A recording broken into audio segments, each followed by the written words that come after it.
हम ionic radius के बारे में पढ़ रहे थे। पहले हमने यहाँ पे कंसेप्ट लिया कि कैटायन का साइज स्मॉलर होता है पेरेंट एटम से, तो उसका कारण क्या है। इसी तरह से हम एनाइन जो है, size of anion is always greater than या मोर देन या larger than parent atom. Why? तो यहाँ पे आप लिखेंगे anion is form by loss sorry gain of one और more than one electron from by neutral gases atom. तो यहाँ पे फ्लोरीन अगर कोई पेरेंट एटम है, इसमें इलेक्ट्रॉन दिया तो ये एनाइन बन गया, F माइनस बन गया। ठीक है। तो अगर यहाँ फ्लोरीन की बात करें, यहाँ पे इलेक्ट्रॉन देखिए इसमें क्या हो रहा है, तो ये एनाइन आएगा, साइज बड़ा होगा as compare to parent atom, क्योंकि न्यूक्लियर चार्ज +9 है इसमें, यहाँ पे भी +9 है, लेकिन इलेक्ट्रॉन यहाँ पे 9 थे। ये 9 इलेक्ट्रॉन्स हैं और यहाँ पे इलेक्ट्रॉन की संख्या 10 होगी अब। तो एक्चुअली सेम न्यूक्लियर चार्ज जो है वो लेस टाइटली होल्ड करेगा ग्रेटर नंबर ऑफ इलेक्ट्रॉन्स को इन द एनाइन। तो उससे उसकी पकड़ जो है, इसकी जो होल्ड है ऑन द इलेक्ट्रॉन क्लाउड, जो वो कम हो जाएगा, वो लेस टाइटली वो बाउंड करेगा न्यूक्लियस वो ग्रेटर नंबर इलेक्ट्रॉन्स को। इससे एनाइन का साइज बड़ा हो जाता है एज टू पेरेंट एटम। तो यहाँ पे हमने इसको एक्सप्लेन किया, due to gain of electrons the number of electron in anion increases but the nuclear charge remain same. ठीक है। तो जैसे ये दिखाया है, nuclear same nuclear charge will hold the lesser number sorry greater number of electrons in anion less tightly. ठीक है, less tightly hold करेगा देन पेरेंट एटम। इससे जो size of anion always greater than parent atom. तो इसको आप जैसे यहाँ पे एनाइन है, इसका 72 पिकोमीटर साइज होता है, और ये सॉरी जो पेरेंट एटम 72 पिकोमीटर है और 136 पिकोमीटर का एनाइन होता है। ठीक है। इसके बाद कल भी मैंने आपको बताया था कि जो एटॉमिक रेडियस होता है, इसकी वेरिएशन हम देखते हैं। जितनी पीरियोडिक प्रॉपर्टीज़ होती हैं ये पीरियड्स और ग्रुप में वेरी करती है। उनकी वेरिएशन कैसे होती है वो भी डिस्कस कल किया था मैंने, लेकिन थोड़ा सा इसको और आगे डिटेल में हम देते हैं। वेरिएशन इन द पीरियड्स, आपको पता है पीरियड्स क्या होते हैं? जो हॉरिजॉन्टल रोज होती हैं पीरियोडिक टेबल में। ठीक है, आप लोगों को पता है, आपने पीरियोडिक टेबल के बारे में पढ़ा है। तो पीरियोडिक टेबल में जो हॉरिजॉन्टल रोज हैं left right, they are called period. जैसे ये है, देखिए ये पीरियड्स होते हैं। ये लिथियम बेरिलियम बोरॉन कार्बन, इस तरह से ये पीरियड्स हैं। सोडियम मैग्नीशियम, आगे आ जाता है एल्यूमिनियम, ये थर्ड पीरियड है। एल्यूमिनियम आगे आ गया, सिलिकॉन फास्फोरस सल्फर, ये मतलब थर्ड पीरियड है। पहले पीरियड में तो दो ही एलिमेंट्स आते हैं, हाइड्रोजन एंड लिथियम। ठीक है। तो ये हॉरिजॉन्टल रोज जो होती है it is called as periods. ठीक है, हॉरिजॉन्टल रोज को हम क्या बोलते हैं? पीरियड्स बोलते हैं। लेकिन जो वर्टिकल कॉलम्स होते हैं दे आर कॉल्ड ग्रुप्स। ठीक है, ये ग्रुप्स हैं। तो ये इनमें जो जितनी पीरियोडिक प्रॉपर्टीज हैं ये ग्रुप और पीरियड्स में वेरी करती है। तो कैसे वेरी करती है? जैसे पहले हमने प्रॉपर्टी की एटॉमिक रेडियस या एटॉमिक रेडियाई, अगर आप देखें तो पीरियड्स में कैसे ये वेरी करता है। तो as we move left right in the periods the atomic radii goes on decreasing. याद रखें इसको, क्रैमिंग कर लो, चाहे जैसे भी याद रखो, समझ के याद करो।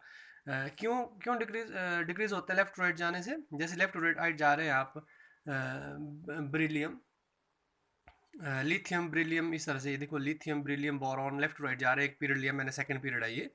तो यहाँ पे एटॉमिक रेडियाई जो है 152 है, 101 111 है, 88 है, इस तरह से डिक्रीज होता जा रहा है। ठीक है, तो एटॉमिक रेडियाई डिक्रीज हो रहा है। तो कारण इसका ये है कि देखो शेल्स तो बराबर ही रहे, एक ही जो पीरियड्स में ग्रुप पीरियड्स में एलिमेंट्स होते हैं ना, उनमें एक ही शेल में इलेक्ट्रॉन जाते हैं, शेल्स नहीं बढ़ते हैं। जैसे इसमें सेकंड शेल में, सेकंड पीरियड में सेकंड शेल भरा जाता है। फर्स्ट तो भरा ही है, लेकिन फर्स्ट भरा गया तो जो आपका फर्स्ट जो पीरियड था उसमें फर्स्ट भरा गया, सेकंड में सेकंड शेल भरा जाएगा। तो सेकंड शेल मतलब शेल्स तो उतने ही रह रहे हैं। देखो यहाँ तक लास्ट तक देखेंगे, शेल जो है वो एक 1s 2 है, और मतलब दो ही शेल रहे लास्ट तक। ठीक है, तो शेल्स तो दो ही रहते हैं, लेकिन न्यूक्लियर चार्ज बढ़ता है। न्यूक्लियर चार्ज पे ध्यान देंगे, +3 है, +4 है, +5 है, +6 है, +7 है। हर एक स्टेप में न्यूक्लियर चार्ज बढ़ रहा है। इससे न्यूक्लियर चार्ज बढ़ने से हर एक स्टेप में और addition of electron takes on the same shell नहीं बढ़ते हैं। तो इससे जो है वो इलेक्ट्रॉन क्लाउड जो श्रिंक हो जाएगा in step, and therefore shrink होगा इलेक्ट्रॉन क्लाउड, तो एटॉमिक रेडियाई वो डिक्रीज हो जाएगा। ठीक है, तो न्यूक्लियर चार्ज बढ़ने की वजह से, न्यूक्लियर चार्ज बढ़ेगा तो न्यूक्लियस की जो पकड़ है ऑन द इलेक्ट्रॉन क्लाउड वो मतलब टाइट हो जाएगी, और होल्ड द न्यूक्लियस मतलब श्रिंक होगा इलेक्ट्रॉन क्लाउड, तो एटॉमिक रेडियाई डिक्रीज हो जाएगा। ठीक है, तो न्यूक्लियर चार्ज बढ़ने से ऐसा जो है वो देखने को मिलता है। ठीक है, तो ये एग्जांपल हमने ग्रुप का ले लिया, इस सॉरी एक पीरियड सेकंड पीरियड का लिया। इसके बाद डाउन द ग्रुप क्या होता है? डाउन द ग्रुप बिल्कुल ऑपोजिट बिहेवियर आएगा। As move down the group जो atomic radii goes on increasing, बढ़ता जाता है। जितने भी ग्रुप्स हैं नीचे की तरफ जाएंगे तो एटॉमिक रेडियाई इंक्रीजेस, ये ध्यान रखेंगे।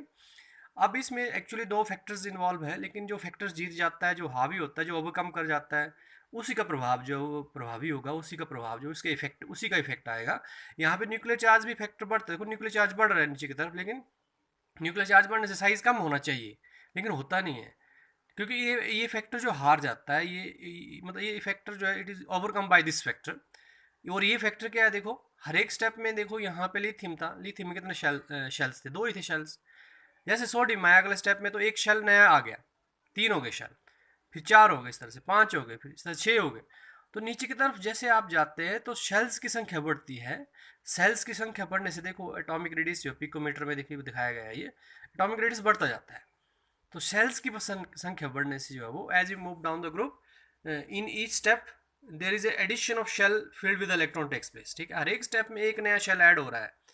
जैसे यहाँ पे सेकंड शेल भर के पूरा ऐड हो गया, थर्ड शेल पे आ गया, ठीक है। तो इस तरह से शेल्स बढ़ने से जो है वो टॉप से बॉटम हर एक स्टेप में एक शेल बढ़ रहा है, तो इससे क्या होगा, atomic radii goes on increasing, बढ़ता जाता है, जितने भी ग्रुप्स हैं टॉप से बॉटम में जाएंगे, atomic radii goes on increasing. Lithium का सबसे छोटा साइज होगा, सीजियम का सबसे बड़ा साइज होगा, ठीक है।